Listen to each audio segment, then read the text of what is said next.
السلام علیکم ورحمۃ اللہ وبرکاتہ۔ امید کرتے ہیں آپ سب خیریت سے ہوں گے۔ اللہ رب العزت کی بارگاہ میں دعا کرتے ہیں اللہ تعالی ہمیں اور آپ کو دونوں جہان کی خوشیاں نصیب عطا فرمائے، ہر آنے والی مصیبت اور ہر آنے والی پریشانی سے محفوظ فرمائے اور ہر آنے والی دولت سے مالا مال فرمائے۔ پیارے دوستو، ہو سکے کمنٹ باکس میں آمین ضرور لکھ دیں، کیا پتہ کس کی زبان سے نکلا ہوا آمین اللہ کی بارگاہ میں قبول ہو جائے۔ پیارے دوستو، کیا آپ اپنی زندگی میں سکون تلاش کرنا چاہتے ہیں تو آپ لوگ اس دعا کو سننے کا معمول بنا لیجئے، انشاءاللہ تبارک و تعالی آپ اپنی زندگی میں سکون ہوتا ہوا پائیں گے۔ پیارے دوستو، آپ واقعی پریشان رہتے ہیں، آپ کی پریشانیاں دور نہیں ہو رہی ہیں تو آپ لوگ اس دعا کو صبح شام سننے کا یا پڑھنے کا معمول ضرور بنا لیجئے۔ پیارے دوستو،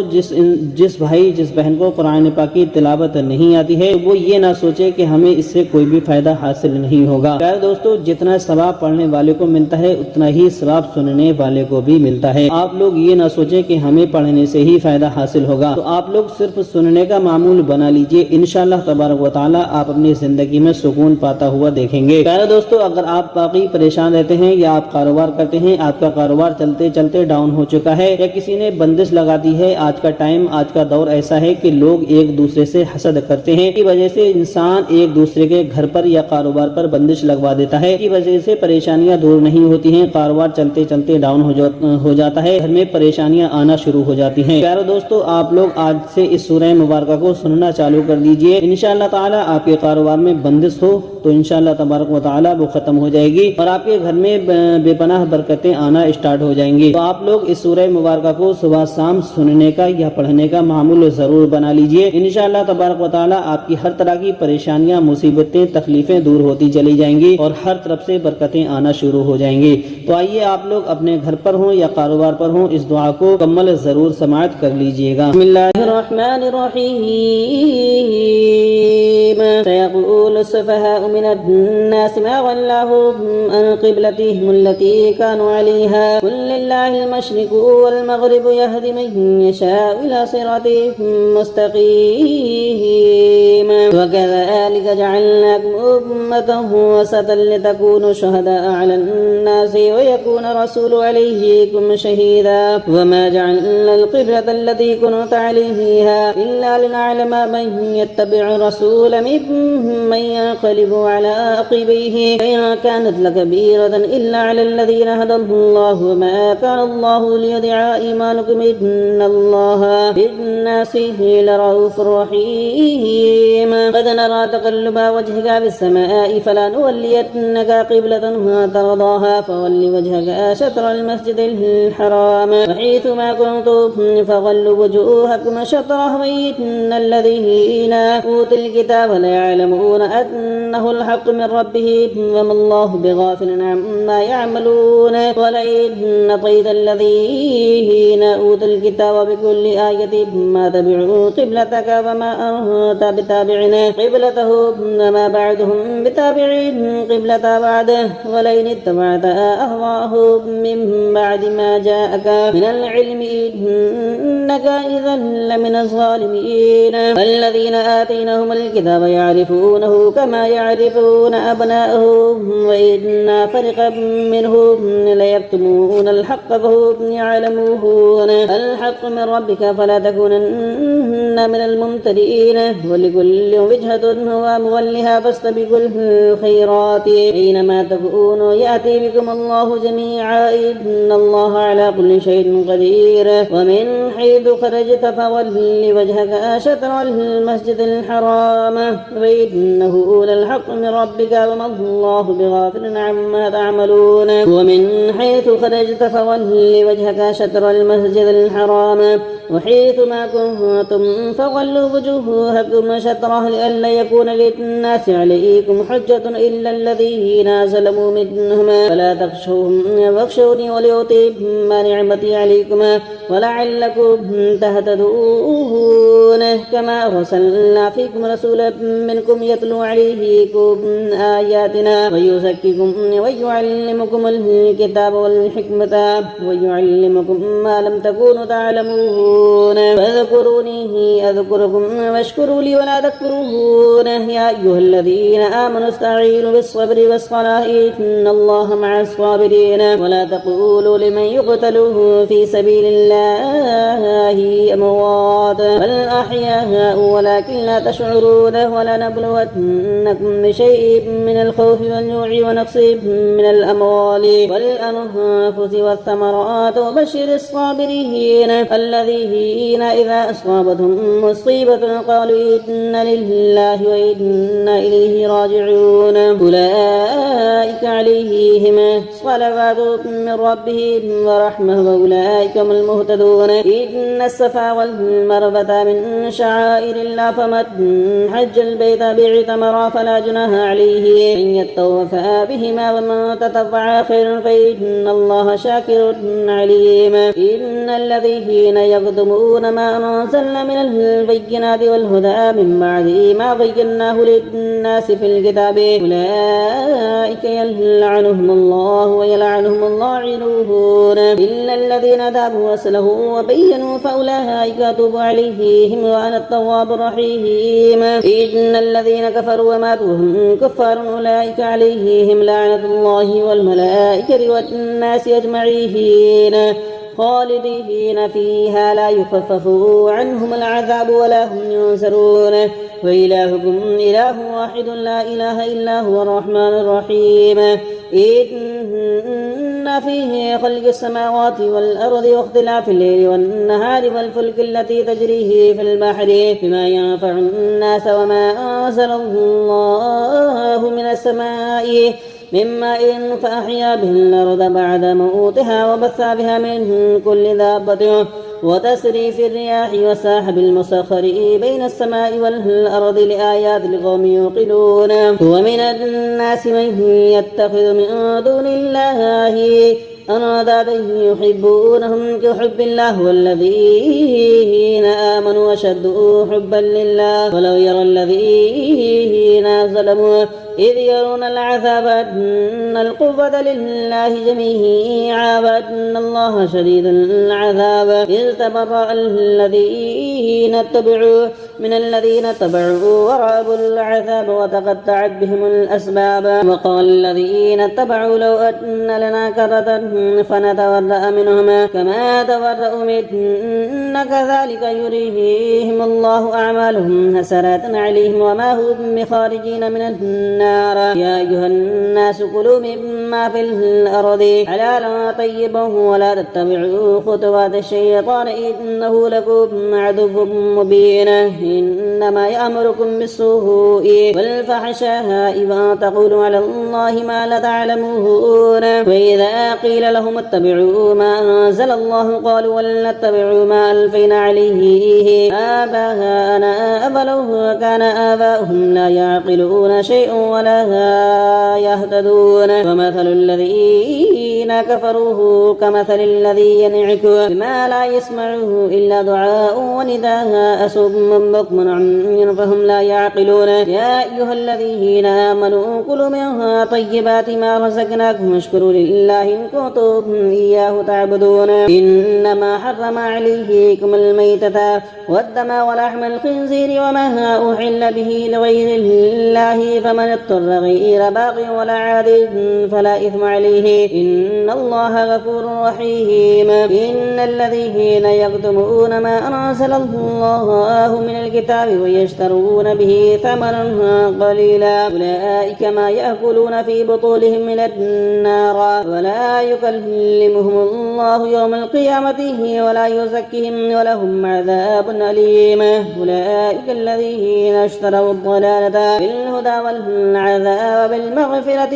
فما أصبرهم على النار ذلك بأن الله نزل الكتاب بالحق وإن الذين اختلفوا في في الكتاب لفي شقاق بعيد ليس البر أن تولوا وجوهكم قبل المشرق والمغرب ولكن البر من آمن بالله واليوم الآخر والملائكة والكتاب والنبيين وآتى المال على حبه ذوي القربى واليتامى والمساكين وابن السبيل والصائلين في الرقاب وأقام الصلاة وآتى الزكاة والموفون بعهدهم إذا عاهدوا والصابرين في البأساء والضراء وحين البأس أولئك الذين صدقوا وأولئك هم المتقون. يا أيها الذين آمنوا كتب عليكم الصيام في القتل الحر بالحر والعبد بالعبد والأنثى بالأنثى فمن عفي له من أخيه شيء فاتباع بالمعروف فأداء إليه بإحسان ذلك تخفيف من ربكم ورحمة فمن اعتدى بعد ذلك فله عذاب أليم ولكم في القصاص حياة يا أولي الألباب لعلكم تتقون. كتب عليكم إذا حضر أحدكم الموت إن ترك خيرا الوصية للوالدين والأقربين بالمعروف حقا على المتقين فما بدله بعدما سمعه فإنما إثمه على الذين يبدلونه إن الله سميع عليم.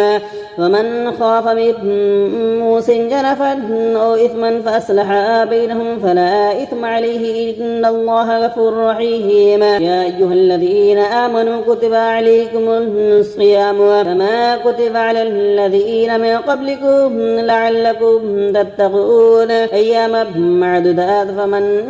كان منكم مريضا أو على سفر فعدة من أيام أخرى وعلى الذين يطيقونه فدية طعام مسكين فمن تطوع خير فهو خير له أن تصوموا خير لكم إن كنتم تعلمون. شهر رمضان الذي أنزل فيه القرآن هدى للناس وبينات من الهدى والفرقان فمن شهد منكم الشهر فليصمه ومن كان مريضا وعلى سفر فعدة من أيام أخرى يريد الله بكم اليسر ولا يريد بكم العسر ولتكملوا العدة ولتكبروا الله على ما هداكم ولعلكم تشكرون. وإذا سألك عبادي عني فإني قريب أجيب دعوة الداعي إذا دعني فليستجيبوا لي وليؤمنوا بي لعلهم يرشدون. أحل لكم ليلة الصيام الرفث إلى نسائكم هن لباس لكم وأنتم لباس لهن علم الله أنكم كنتم تختانون أنفسكم فتاب عليكم وعفى عنكم فالآن باشرهن وابتغوا ما كتب الله لكم وكلوا واشربوا حتى يتبين لكم الخيط الأبيض من الخيط الأسود من الفجر ثم أتموا الصيام إلى الليل ولا تباشرهن وأنتم عاكفون في المساجد تلك حدود الله فلا تقربوها كذلك يبين الله آياته للناس لعلهم يتقون. ولا تأكلوا أموالكم بينكم بالباطل وتدلوا بها إلى الحكام لتأكلوا فريقا من أموال الناس بالإثم وأنتم تعلمون. يسألونك عن الأهلة قل هي مواقيت للناس والحج وليس البر بأن تأتوا البيوت من ظهورها ولكن البر من اتقى وأتوا البيوت من أبوابها واتقوا الله لعلكم تفلحون. وقاتلوه في سبيل الله الذين يقاتلونكم ولا تعتدوا إن الله لا يحب المعتدين. واقتلوهم حيث ثقفتموهم وأخرجهم من حيث أخرجكم أشد من القتل ولا تقاتلهم عند المسجد الحرام حتى يقاتلكم فيه فإن قاتلكم فاقتلوهم كذلك جزاء الكافرين فإن انتهوا فإن الله غفور رحيم وقاتلهم حتى لا تكون فتنة ويكون دين الله فإن انتهوا فلا عدوان إلا على الظالمين الشهر الحرام بالشهر الحرام والحرمات قصاص فمن اعتدى عليكم فاعتدوه عليه بمثل ما اعتدى عليكم واتقوا الله واعلموا أن الله مع المتقين وانفقوا في سبيل الله ولا تلقوا بأيديكم إلى التهلكة وأحسنوا إن الله لا يحب المحسنين وأتموا الحج والعمرة لله فإن أحسرتم فما استيسر من الهدي ولا تحلقوا رؤوسكم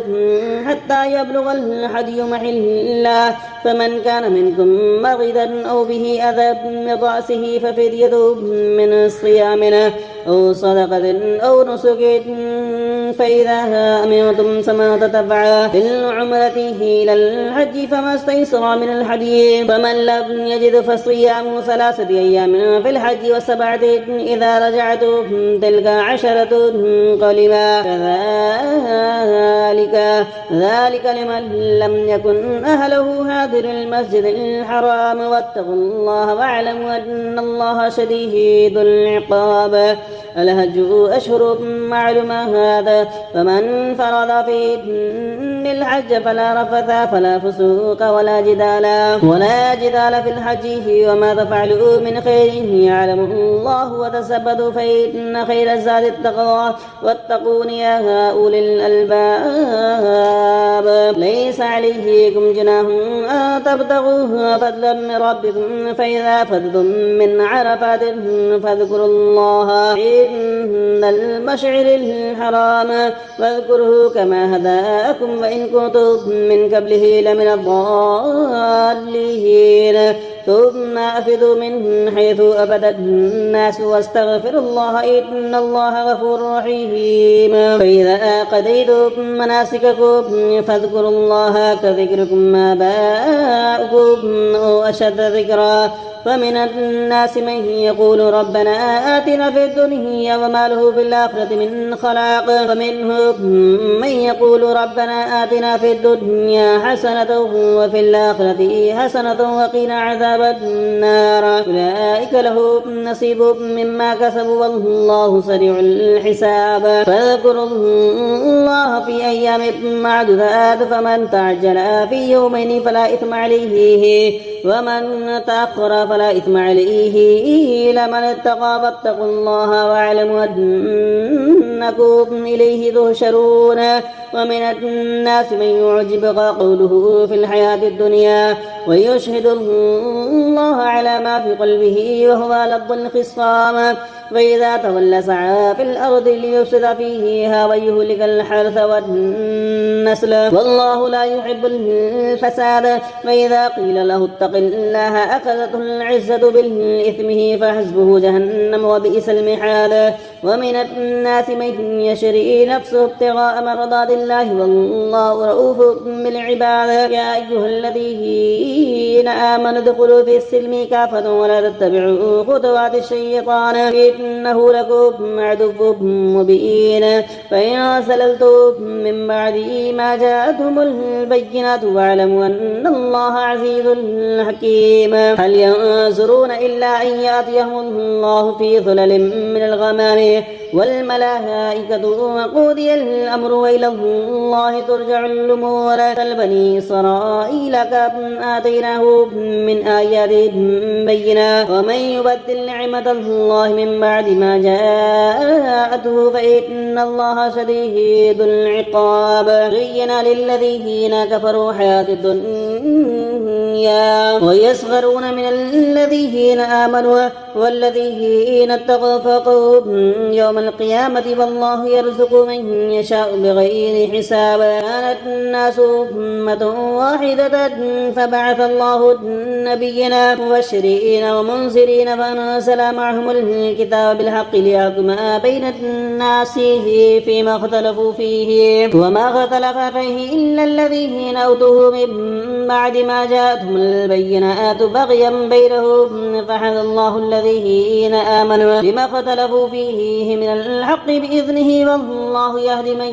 يشاء إلى صراط مستقيم. أم حسبتم أن تدخلوا الجنة ولما يأتكم مثل الذين خلوا من قبلكم مستهم البأساء والضراء وزلزلوا حتى يقول الرسول والذين آمنوا معه متى نصر الله ألا إن نصر الله قريب. يسألونك ماذا ينفقون قل ما أنفقتم من خير فبالوالدين والأقربين واليتامى والمساكين وابن السبيل وما تفعلوا من خير فإن الله به عليم. كتب عليكم القتال وهو كره لكم وعسى أن تكرهوا شيئا وهو خير لكم وعسى أن تحبوا شيئا وهو شر لكم والله يعلم وأنتم لا تعلمون. يسألونك عن الشهر الحرام قتال فيه قل قتال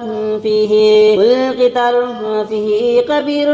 وصد عن سبيل الله وكفر به والمسجد الحرام وإخراج أهله منه أكبر عند الله والفتنة أكبر من القتل ولا يزالون يقاتلونكم حتى يردكم عن دينكم إن استطاعوه ومن يرتد منكم عن دينه فيمت وهو كافر فأولئك حبطت أعمالهم في الدنيا والآخرة وأولئك أصحاب النار هم فيها خالدون. إن الذين آمنوا والذين هاجروا وجاهدوا في سبيل الله أولئك يرجون رحمة الله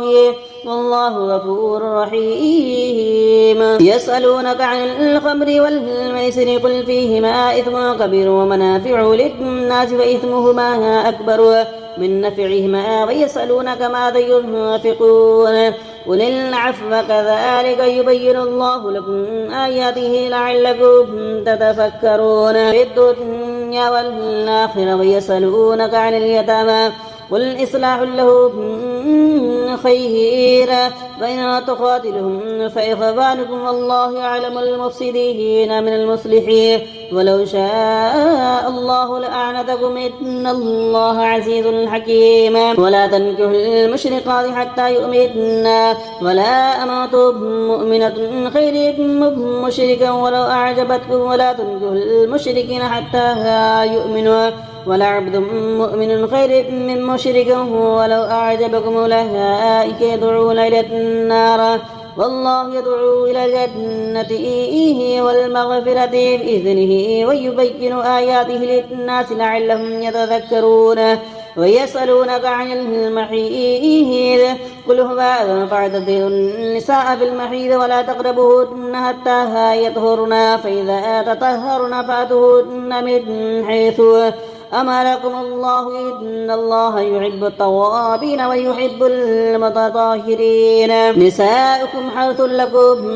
فأتوا حرثكم أدنى شئتم وقدموا لأنفسكم واتقوا الله فاعلموا أنكم ملاقوه وبشر المؤمنين. ولا تجعلوا عرضة لأيمانكم أن تبروا وتتقوا وتصلحوا بين الناس والله سميع عليم. لا يؤاخذكم الله في اللغو في أيمانكم ولكن يؤاخذكم بما كسبت قلوبكم والله غفور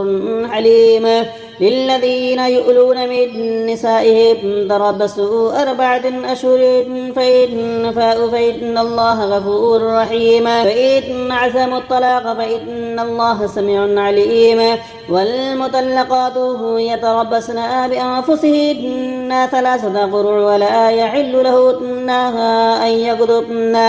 ما خلق الله في أرحامهن إن كن يؤمن بالله واليوم الآخر وبعولتهن أحق بردهن في ذلك إن أراد إصلاحها ولهن مثل الذين عليهن بالمعروف وللرجال عليهن درجات والله عزيز حكيم. الطلاق مرتان فإمساك بالمعروف أو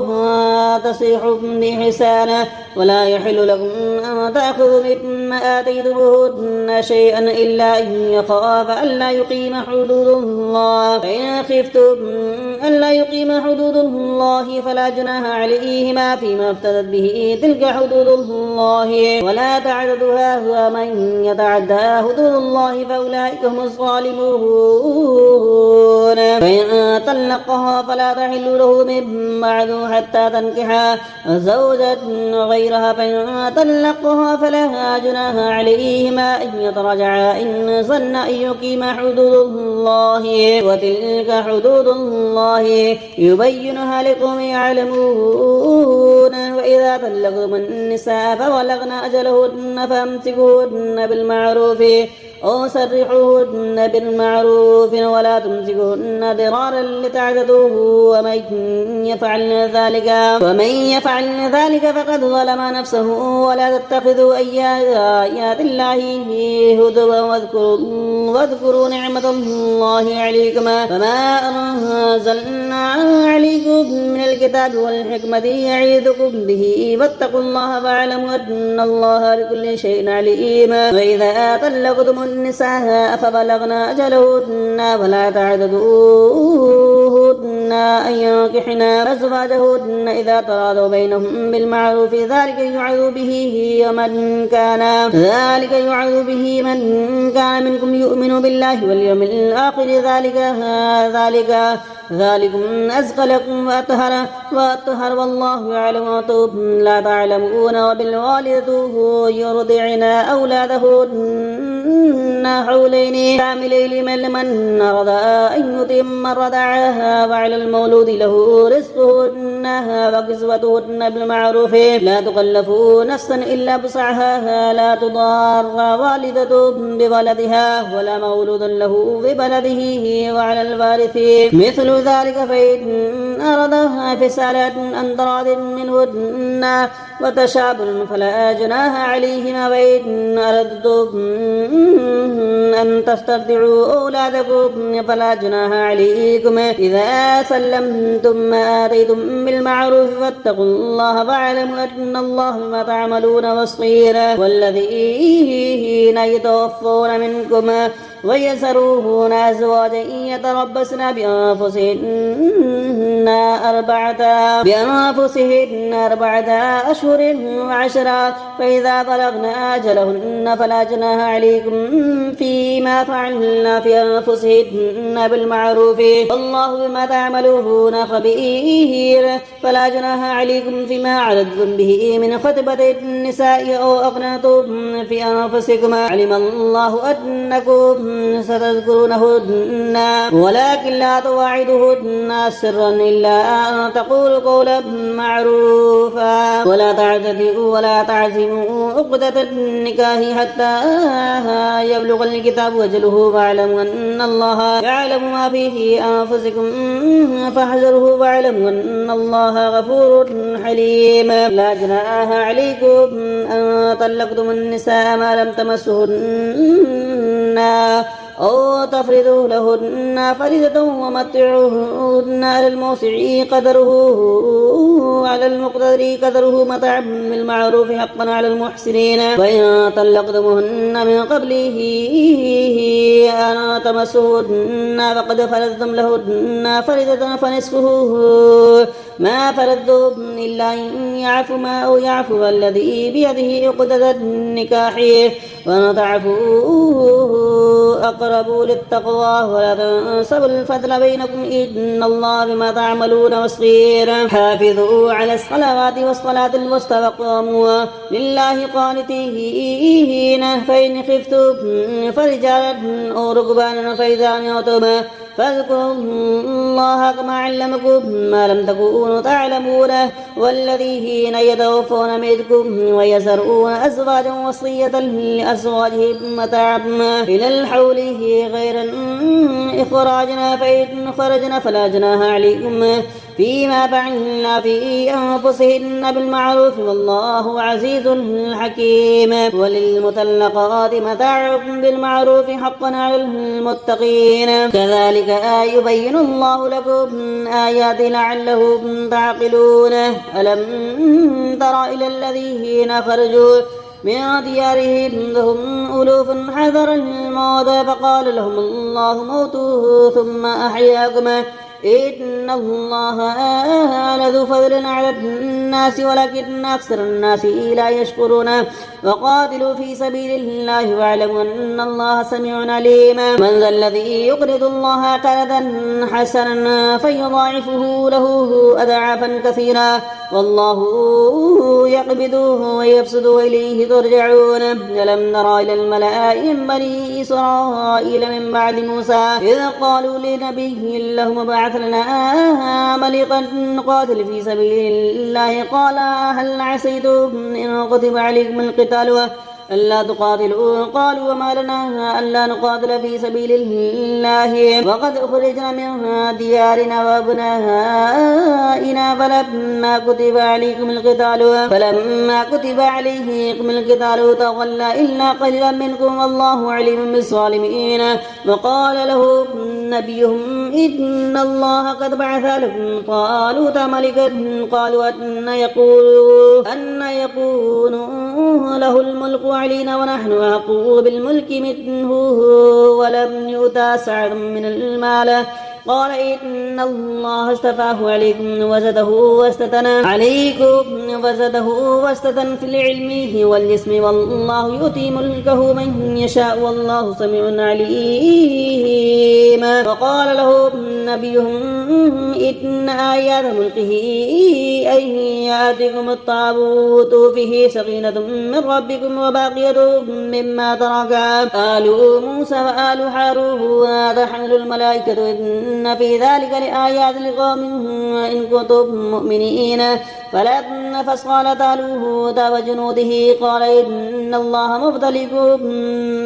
مبتليكم بنهر ومن شربها منه فليس مني ومن لم يطعمه فإنه مني إلا من اغترف غرفة بيده فشرب منه إلا قليلا منكم. فلما جاوزه هو والذين آمنوا معه قالوا لا طاقة لنا اليوم بجالوت وجنوده قال الذين يظنون أنهم ملاقو الله كم من فئة قليلة غلبت فئة كثيرة بإذن الله والله مع الصابرين. فلما برزوا لجالوت وجنوده قالوا ربنا افرغ علينا صبرا وثبت أقدامنا وانصرنا على القوم الكافرين. فهزمهم بإذن الله وقاتل داود جالوت فآتاه الله الملك والحكمة وعلمه مما يشاء ولولا دفع الله الناس بعضهم لبعض لفسدت الأرض ولكن الله ذو فضل على العالمين. تلك آيات الله نتلو عليك بالحق فإنك لمن المرسلين. صدق الله العظيم.